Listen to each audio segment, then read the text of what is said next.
Shana Tova. It's lovely to be with you on the second day of Rosh HaShanah. We are a somewhat more intimate group, not too much, but you are the die-hard Yontovists. You're an elite group, and as always, it's an honor to share this occasion with you. If I'm counting correctly, and no assumptions should be made because counting is just one of my numerous deficiencies, this is my 8th year enjoying the high holidays with you. As always, it's my sincere hope that the moments we spend together bring you a sense of Jewish meaning and growth, spiritual meaning and growth.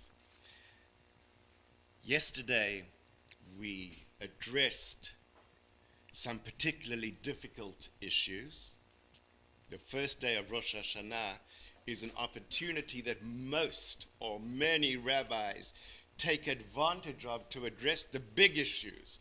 In Aramaic, what's known as Inyana Dayoma, the major headlines of the day affecting the Jewish people.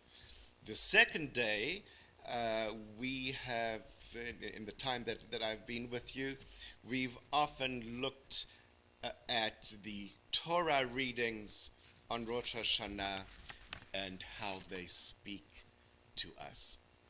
And for reasons that may not be evident at first, but that I hope will make sense and that will resonate with you, it's my honor, my delight, my joy to introduce a guest speaker who is none other than our shofar blower, Eli Silbert, and he is going to share some recent personal experiences with you.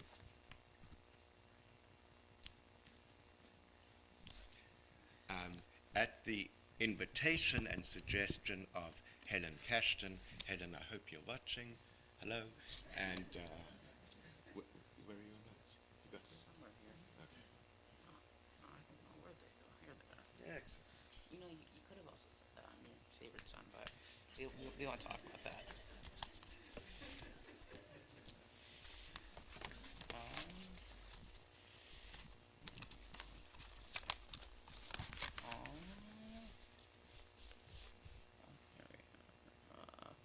I remember October 7th well. That morning, I did what I usually do in the morning. I checked Instagram. I'm going through people's stories, saying something about Israel being attacked, and I thought to myself, that's usual because stuff like that always is happening in Israel. As I'm coming downstairs, everything feels normal. I see my mom with her coffee in one hand and the TV remote in the other hand. But she is telling me that this is quite different because Israel had just got attacked and was saying that this is not a normal type of attack on them. The first thing that came to mind was, other than, oh, it's for breakfast, I was thinking to myself, oh, I hope this doesn't mean that seminar gets canceled. Well, seminar wasn't canceled, and on July 2nd, 2024, my life changed forever. It was the day I arrived in the Holy Land of Israel. I was there on the Ramah seminar trip. Ramah seminar is part of Ramah Israel, and the Ramah Israel is part of the Camp Ramah movement, which is a Jewish organization and a Jewish overnight camp across North America, with there being 9 sleepaway camps. I went to Ramah, New England. The first thing we did after getting off the plane was sitting in a circle and listen to one of the tour guides speak, which felt like forever. In my mind, I'm saying, come on, can we go to wherever we're staying and let me go to bed? I was just on a 10-hour flight. I had gone 7 hours ahead of time, running on 2-ish hours of sleep, but little did I know that was the beginning of the best story of my life. This summer Ramah seminar had 180 participants. You might be thinking to yourself, wow, that's a lot. But apparently, that is a small group for Ramah's seminar. But to be honest, there is a good chance that this trip shouldn't have never happened due to tensions going on in Israel. The thing that really blew my mind in Israel was on the second or third day. We walked around 2 miles to go to this place where we could overlook the old city and see the sun setting in the background. After that, I knew that this trip was something else. On my trip, there were a few locations that we went to that really meant a lot to me, and had a big impact on me, like the Kotel and the Shuk. But there was one place that had a huge impact on me, and that was the day that we went to the site of the Nova Music Festival. Now, you're probably thinking that Ramah's seminar is crazy for having us go there, and at first, that's what I thought too, but then I realized, I said to myself, if I don't go, I'll regret this for the rest of my life. And I admit it was scary, especially hearing rockets being launched into Gaza. My counselor said, every rocket is one less house in Gaza. But every time I heard rockets being launched into Gaza, I think I counted around 11. I saw emotions coming out of my friends. At the Nova site, there were wooden posts placed in the ground. Every post had a picture of a person killed or a hostage. Seeing these posts were very moving. I thought to myself, there, every person there, I thought to myself, every person there has their picture up, has their own story to tell on what happened that day. Over the trip, we got to hear from a bunch of different speakers. Rachel Goldberg, the mother of Hirsch Goldberg, Poland. Colonel Richard Kemp, the former British Army officer who was in Afghanistan, who's been helping the IDF since October 7th. Atir Winikoff, a Nova survivor. Firas Ahmad, a native Israeli Palestinian. Raina Quint, Holocaust survivor, and more. It was really interesting to hear all of these people's opinions and stories. Israel and the Middle East have been a topic of conversation around our dinner table. These conversations used to annoy me to no end. However, since returning from Israel, I am more interested in understanding the situation in Israel and in the Middle East. I feel that Ramah's seminar did a great job in presenting Israel in a fairly equal manner. Sure, it is a Zionist program, that instilled me with a great sense of Jewish pride. At the same time, we learned that there is another side to the story, that is important, and I am grateful to them for presenting the situation in this manner. Here are some of my current thoughts. Here are some of my thoughts of the current situation. I think that what Hamas is doing in Israel is wrong. It's wrong that 1,200 people were murdered. 1,200 plus people were murdered on October 7th by Hamas. It's wrong that 251 people were kidnapped and taken hostage by Hamas. It's amazing that 105 hostages were freed in November, but it's horrible that the rest of them remained. It feels bad that in November that the ceasefire was only temporary. It's amazing that the IDF was able to rescue 5 hostages, and at the same time, it's wrong that they hadn't been released by other means. It's wrong that in the last 6 months, 6 hostages were brutally murdered, including American-Israeli Hirsch Goldberg, Poland. It's wrong that at least 35 hostages are believed to be dead and their bodies are still in Gaza. But most importantly, it's wrong that there are still 101 hostages, dead or alive, in Gaza. As my dad mentioned yesterday, it is important to see the other side of the story too. It's wrong that there are around 10,000 Palestinians in Israeli prison right now, most of whom aren't terrorists and they are just innocent people. It's wrong that over 40,000 people have died in Gaza since October 7th, not just terrorists but other people. But most importantly, the situation is wrong. The situation is just wrong for both sides. So much has changed for me since coming home. Now I watch the news more and actively participate in conversations around the dinner table. I am eager to keep learning and developing a more nuanced opinion. I am also interested in being more involved in my Jewish community. I have an internship here at Temple Bethel and am a madrich in the 7th grade class as well. I'm excited to go back to camp next summer to be a counselor and give back to the community that has helped me so much. Thank you for listening to my story. Let me know if you want to talk more about Israel. I'd love to continue the conversation with you. Wishing you a Shana Tova.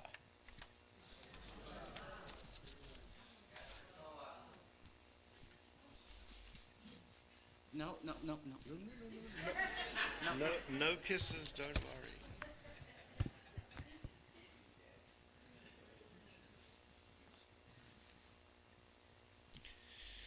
My heart is full and my cup runneth over. The context in which I hope that Ellie's thoughts will feel relevant to you is more than just what it means to visit Israel in 2024, in the first year after the October 7th pogrom.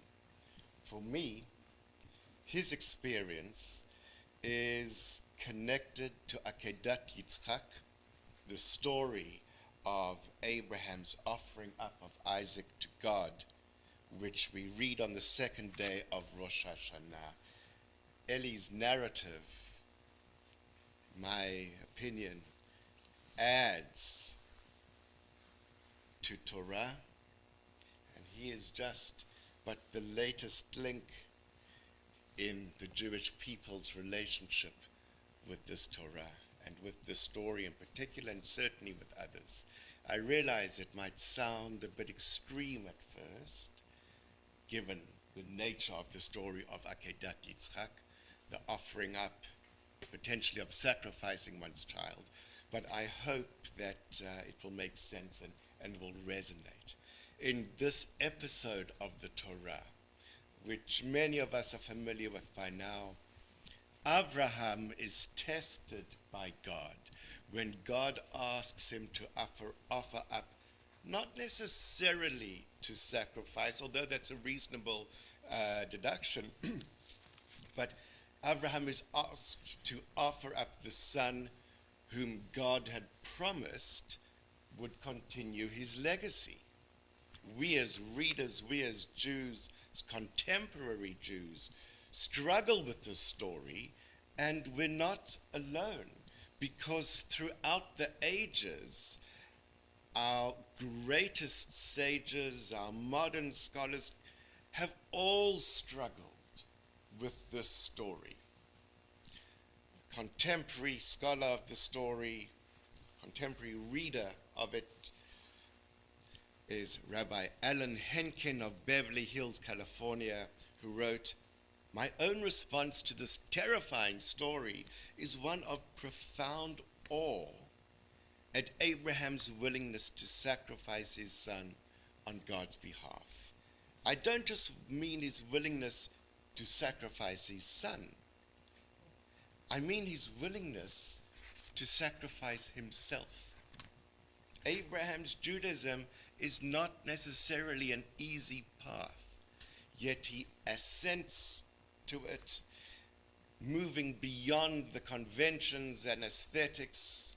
Abraham epitomizes the human capacity for self-transcendence. My friends, I truly believe that when we are able to reach a point of transcending that which is safe, that which is easy, that which is within our comfort zone, when we reach a point of transcending ourselves and our own needs, that is the point at which we begin to encounter meaning in life. When we experience that we are part of something greater than just ourselves, something that might even place certain inconvenient demands on us, that in particular is when we begin to encounter meaning. In Hasidic thought, this notion is called Mesirat Nefesh, the surrendering of oneself, possibly in contemporary psychological terms, surrendering of the ego, overcoming one's ego. Mesirat Nefesh has to do with the willingness to give up some of what you hold dear in order to bring about something better. It encompasses the ordinary self-sacrifices that parents practice for the sake of their children. It encompasses heroic courage that soldiers demonstrate for the sake of their fellow citizens, sometimes for the sake of their comrades. The notion that Judaism might make demands on us, that it might call us to Mesirat Nefesh, can be off-putting for some of us. And then this story of the Akedah comes along and reminds us by way of an admittedly extreme example that the Torah of Abraham disputes the Torah of complacency, the Torah of ease, the Torah of self-satisfaction. Another example of this is a Brit Milah. Just a few days ago, it was my deep privilege and honor to officiate at a bris. As we stood there, I began thinking of all of these concurrent miracles, not only the miracle of this new life, just 8 days old, but the miracle too that this 8-day-old child's parents had brought him to this moment of Brit Milah. That in a world which is so fraught with danger in general, where being Jewish seems to come at quite a cost these days, the fact that these two young parents chose to subject their child to this meaningful statement of belonging and commitment to something greater than them that came at a price to their child was something that I experienced as a modern miracle. It also was an epitome of what it means to make a sacrifice. And perhaps because it's a sacrifice, it is why I see it as a modern miracle, that anyone in this day and age might actually still choose to do this, even though they have the opportunity to opt out. Years ago, my teacher, Rabbi Sharon Cohen Annisfeld, was in a back and forth correspondence with someone who felt torn about whether to circumcise their own child. He presented every rational argument in the book for why he should refrain from the ritual. And at one point, Sharon wrote back, "I want so desperately to protect my own son from any pain ever in his life. Let Brit Milah be the worst that he ever has to experience, but also let him know that as much as I care about protecting him from pain, I also want his life to be more than just about trying to avoid pain. I want him to live a life of meaning, and sometimes that involves pain." In an email with a different student, Sharon wrote, "I've truly come to believe that Brit Milah is a powerful reminder that as parents, we are of course concerned about and dedicated to protecting our children. But if all we care about is their safety, then we cannot parent deeply and well. We also need to show them that there are other things. There are communities, values, hopes, dreams that we care about and that we want to share with them. As difficult as it is to expose our children to the vulnerability of being alive, we do them a great disservice if we raise them to feel that the only thing that matters to us is their safety. Needless to say, this is one of the great balancing acts of parenting.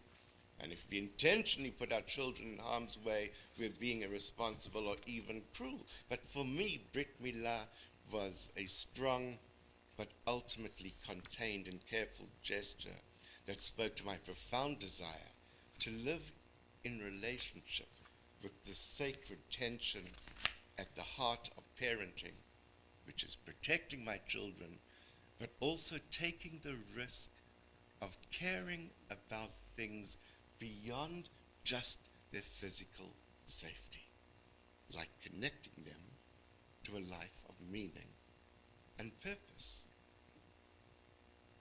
In addition to Abraham's willingness to sacrifice his child, in addition to the notion of imposing upon an 8-day-old boy an incision,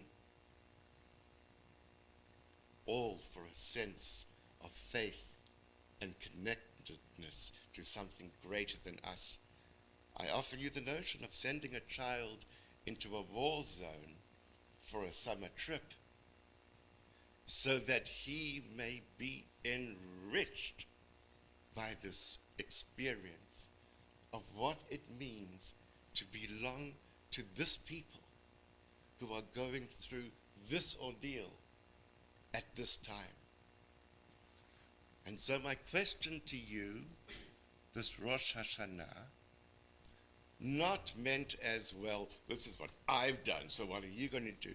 But genuinely, my question to you this Rosh HaShanah, as this ancient text of the Akedah asks us to ask of ourselves, is what are the sacrifices that each one of us is willing to make to grow as Jews in the next year?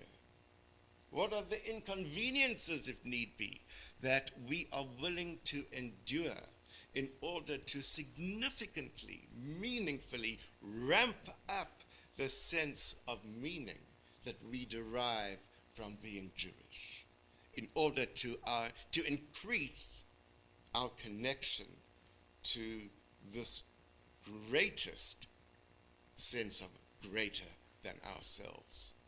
How far do we dare to tread beyond our comfort zone? Is it a trip to Israel? Is it about learning more about how to participate in Jewish life? Is it about stretching the Jewish impact on your own life?